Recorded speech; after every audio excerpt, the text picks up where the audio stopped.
The air in the lobby of the New Orleans hotel was so cold, it felt like a different world.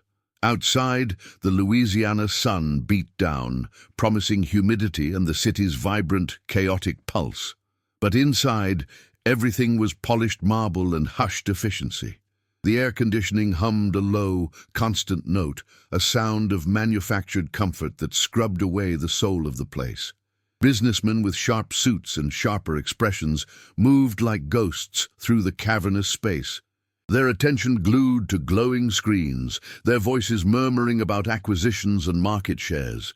The view from the floor-to-ceiling windows was a postcard of the city, but it felt distant and unreal, a silent film playing just beyond the glass. It was a place of transit, not connection, a gilded cage where the world's powerful came to rest, but never truly to live. Arthur Sterling sat in one of the plush, impersonal armchairs, the very picture of success. At 55, he was the CEO of an industrial empire, a man whose decisions could shift economies. His suit was bespoke, the watch on his wrist worth more than most people's cars, and his posture was one of ingrained authority.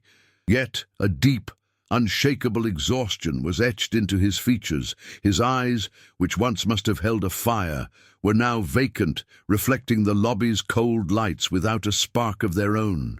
He had just ended a video call, finalizing a deal that would make headlines, but the victory felt hollow, just another number on a spreadsheet.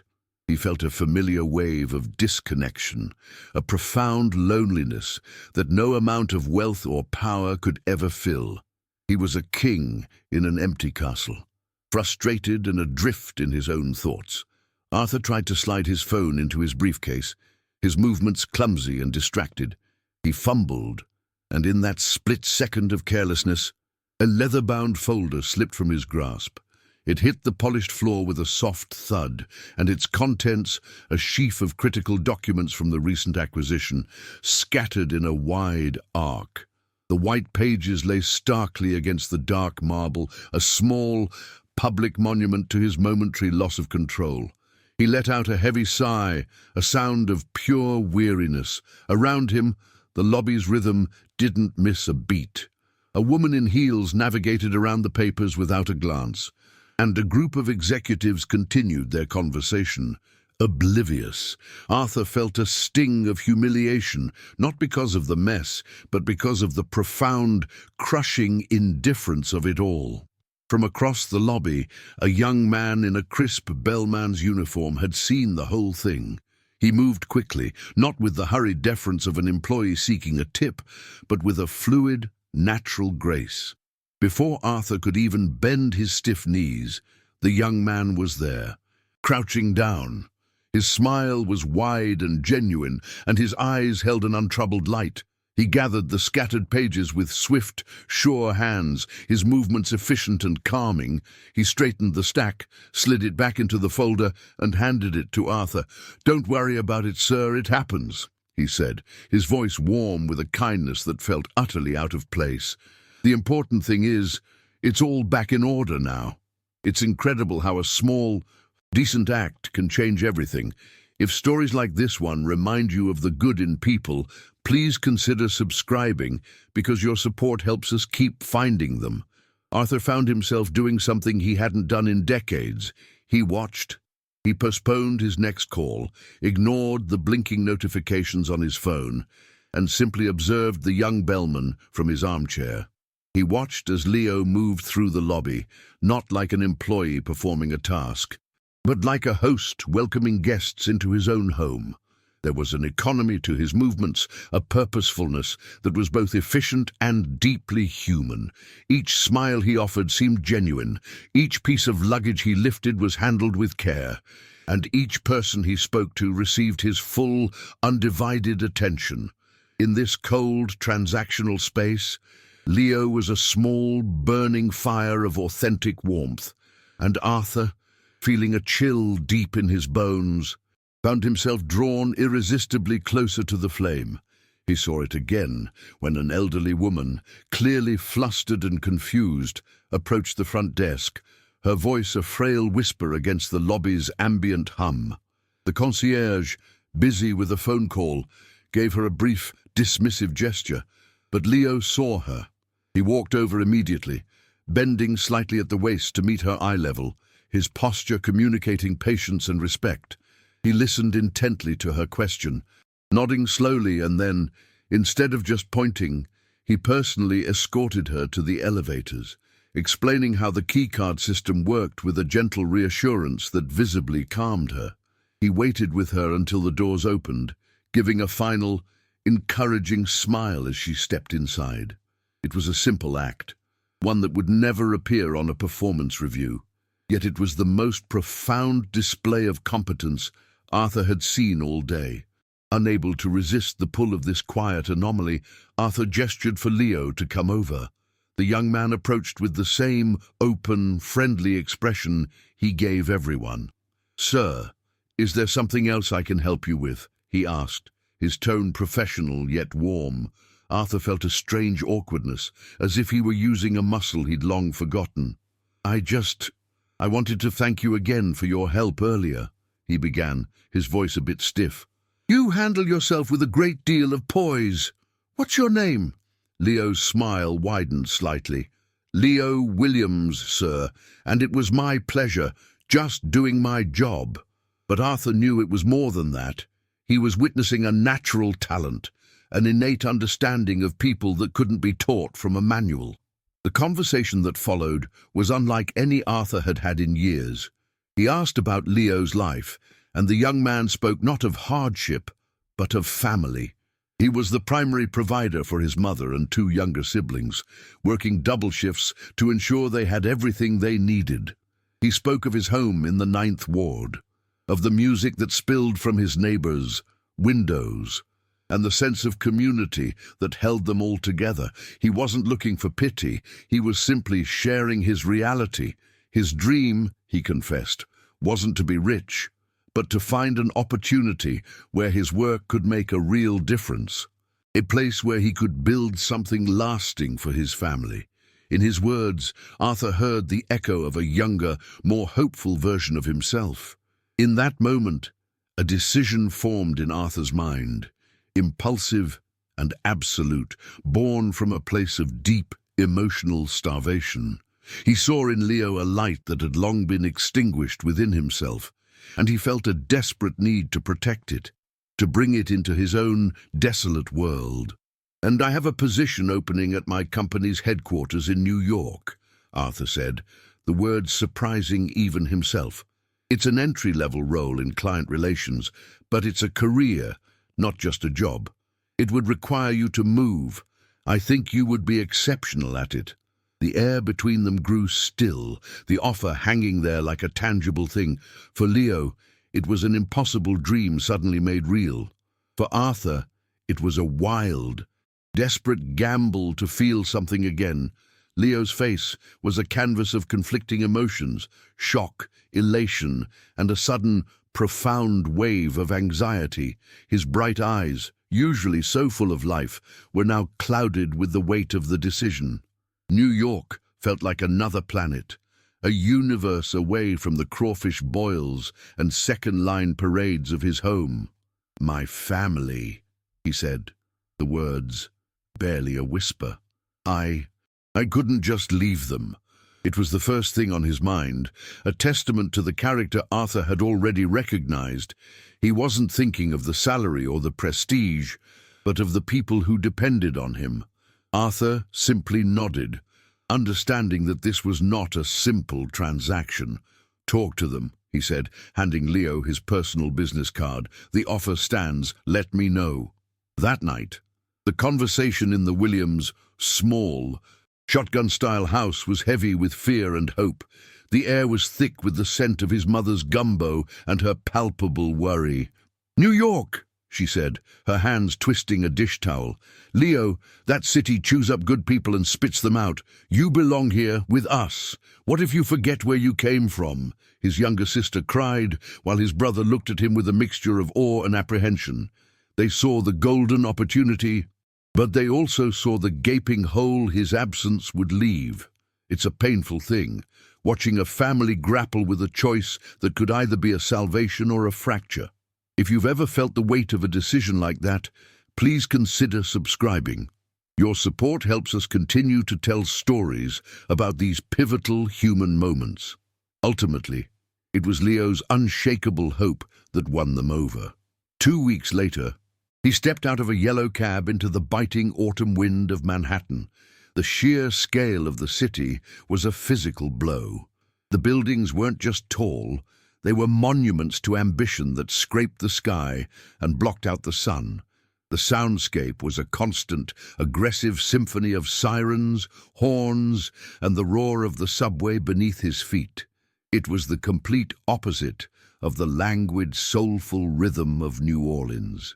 He clutched his single suitcase, the crisp new suit Arthur had sent for, feeling like a costume. He had never felt so small, so utterly alone, a single drop of warm Gulf water in a cold northern ocean. The corporate headquarters of Sterling Industries was even more intimidating. It was a world of muted greys, brushed steel, and hushed, serious conversations.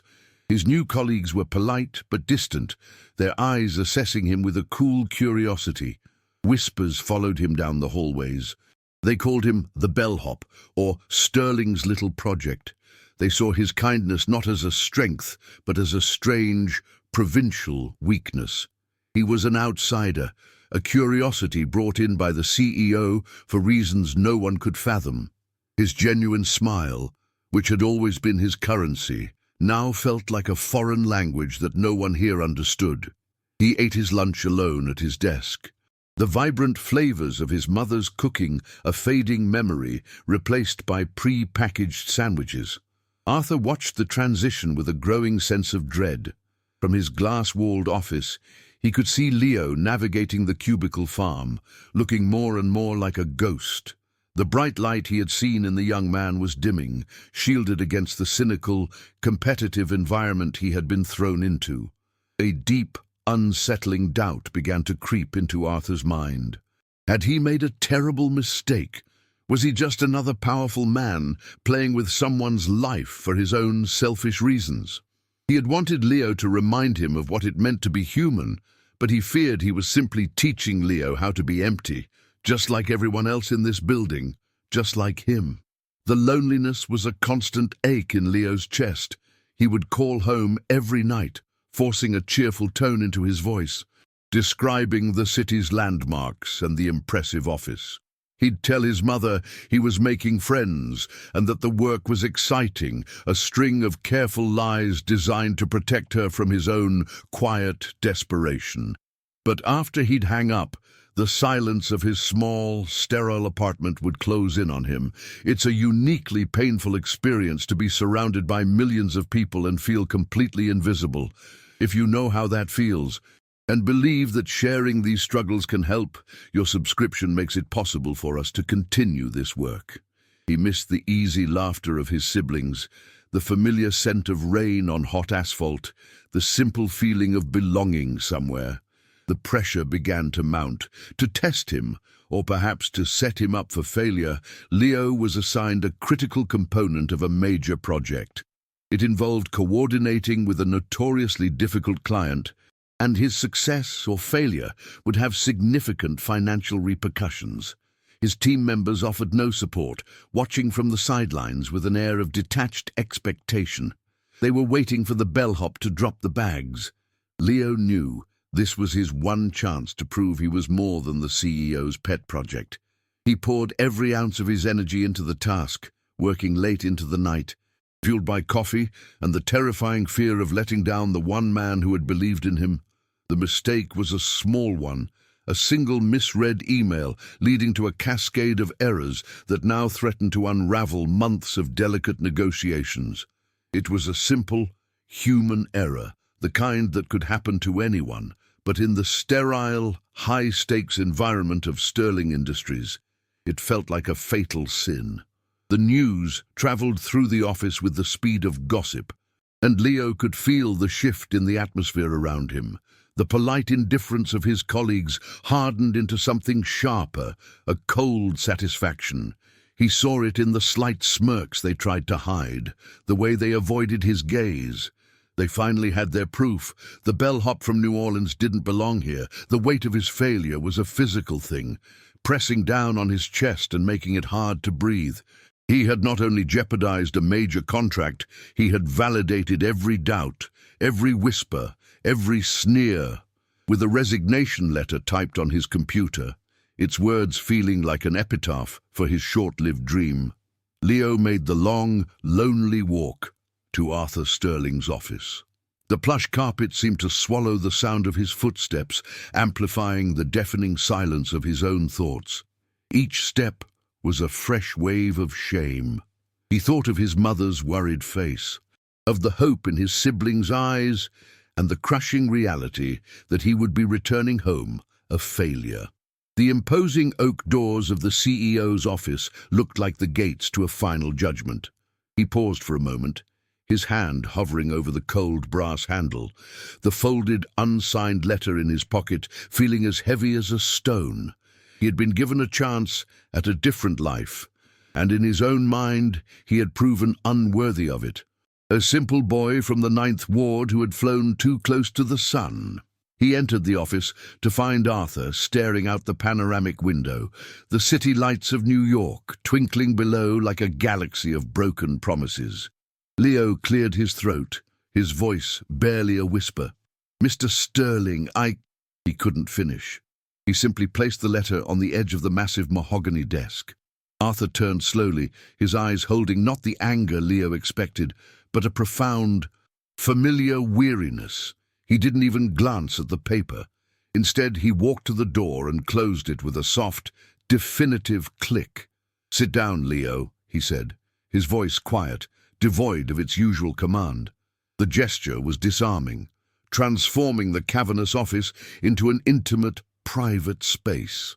The hierarchy between them seemed to dissolve in that single, quiet moment, replaced by an unspoken sense of gravity, as if they were the only two people left in the entire city. "I'm not going to read that," Arthur said, gesturing toward the letter before sinking into the armchair opposite Leo.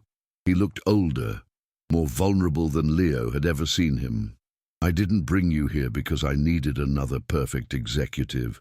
I have a building full of them, and most nights I feel like the loneliest man in the world surrounded by them." He leaned forward, his eyes locking onto Leo's. "I brought you here to remind me why any of this matters. To remember that behind the spreadsheets and the profit margins, there are people. I brought you here to remind me of me, the version I was before all this. It's an incredibly powerful thing to see someone lay their soul bare to admit their own emptiness. If you believe that sharing these vulnerable truths is what truly connects us, your subscription allows us to continue bringing these moments to light." A profound silence filled the room. Thick with the weight of Arthur's confession, Leo looked at the man before him and saw not a titan of industry, but a father, a mentor, a deeply lonely human being who was asking for help in the only way he knew how. The sting of his professional failure began to recede, replaced by a wave of clarity and a fierce, unexpected sense of purpose. He wasn't just here to do a job. He was here on a mission. The resignation letter on the desk suddenly seemed absurd, a relic from a different conversation that had never happened. Leo slowly reached out, picked up the paper, and crumpled it in his fist. He wasn't running away, he was staying. Not for the career, not for the money, but for the man who had seen a light in him and was now asking for a little of that light to find his own way out of the dark. Armed with a newfound sense of purpose that had nothing to do with corporate ladders or quarterly reports, Leo went back to his desk and began the real work. He didn't just correct the data entry mistake, he picked up the phone and called the difficult client directly. He didn't make excuses or shift blame. With the same simple, disarming honesty he'd used his whole life, he apologized. He explained what had happened, but more importantly, he listened. He let the client vent their frustrations, acknowledging their concerns with genuine empathy. By the end of the hour-long conversation, something miraculous had occurred. The contract was not only secure, but the relationship with the client was stronger and more personal than it had ever been. His team members, who had braced for impact, could only stare in disbelief.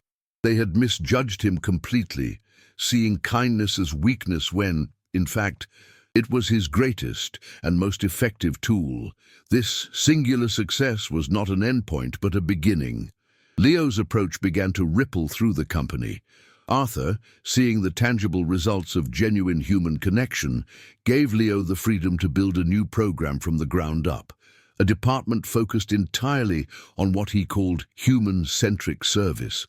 Leo's team wasn't chosen based on Ivy League degrees or aggressive sales records, but on their capacity for empathy. The changes were small at first. Remembering clients' birthdays, making follow-up calls just to check in, replacing jargon-filled emails with clear, kind communication. Slowly but surely, the culture at Sterling Industries began to shift. The icy efficiency was thawing, replaced by a collaborative warmth. Leo, the boy from the Ninth Ward, was teaching a multi-billion-dollar corporation that its most valuable asset wasn't in its portfolio, but in its people. A few years later, a visibly lighter Arthur Sterling exited the main doors of his building. The lines of chronic fatigue on his face softened into a gentle contentment. Waiting for him at the curb was not a black town car, but Leo, leaning against a new, practical sedan, a symbol not of wealth, but of hard-won success. He smiled and tossed the car keys to Arthur. "You taught me how to drive my career, Mr. Sterling," he said, his voice filled with an easy gratitude. Today, let me do the driving." Arthur caught them with a laugh, a genuine, unburdened sound that echoed in the concrete canyon. Without a moment of hesitation, he walked around to the passenger side and got in.